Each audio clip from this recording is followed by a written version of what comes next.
दोस्तों, स्वागत है आपका अपने चैनल स्टडी विद ग्रीमा में।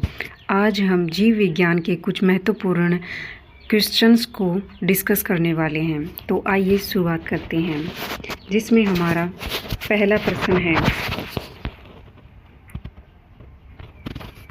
कोशिका की आत्मघाती थैली यानी कि सुसाइड बैग किसे कहा जाता है? तो इसका उत्तर है लाइसोसोम। जो लाइसोसोम होता है उसे कोशिका की आत्मघाती थैली यानी कि सुसाइड बैग कहा जाता है। नेक्स्ट है, मानव शरीर की सबसे बड़ी ग्रंथि कौन सी है? यकृत। जो मानव शरीर है उसकी सबसे बड़ी ग्रंथि यकृत है। Powerhouse of the cell किसे कहा जाता है? माइटोकॉन्ड्रिया। माइटोकॉन्ड्रिया को powerhouse of the cells यानी कि जो कोशिका है उसका ऊर्जा गृह भी कहा जाता है।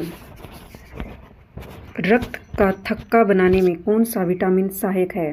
तो जो मनुष्य का रक्त होता है उसका थक्का बनने में महत्वपूर्ण जो भूमिका है वो विटामिन के निभाता है।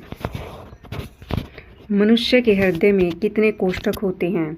तो मनुष्य के हृदय में 4 चैम्बर होते हैं। इंसुलिन की कमी से कौन सा रोग होता है? मधुमेह यानी डायबिटीज। इंसुलिन की कमी से हमें मधुमेह होता है। लाल रक्त कोशिकाओं का जीवन काल कितना होता है? 120 दिन। आनुवांशिकी का जनक यानी फादर ऑफ जेनेटिक्स किसे कहा जाता है? ग्रेगर मेंडल को। पौधे में जल का परिवहन किसके द्वारा किया जाता है? जाइलम के द्वारा। मानव शरीर की सबसे छोटी हड्डी कौन सी है? स्टेप्स कान की हड्डी। प्रकाश संश्लेषण की क्रिया मुख्य रूप से कहाँ होती है? पत्तियों में। मास्टर ग्रंथि किसे कहते हैं? पीयूष ग्रंथि को। पेनिसिलिन की खोज किसने की थी? अलेक्जेंडर फ्लेमिंग ने।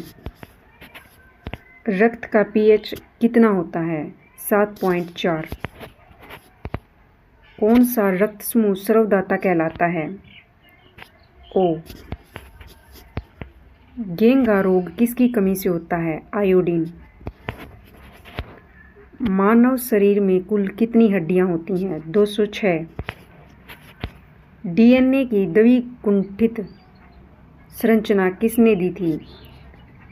Watson and Crick. शरीर की सबसे लंबी हड्डी कौन सी है? फीमर। कोशिका शब्द का प्रयोग सर्वप्रथम किसने किया? रॉबर्ट हुक ने। Thanks for watching study with ग्रीमा।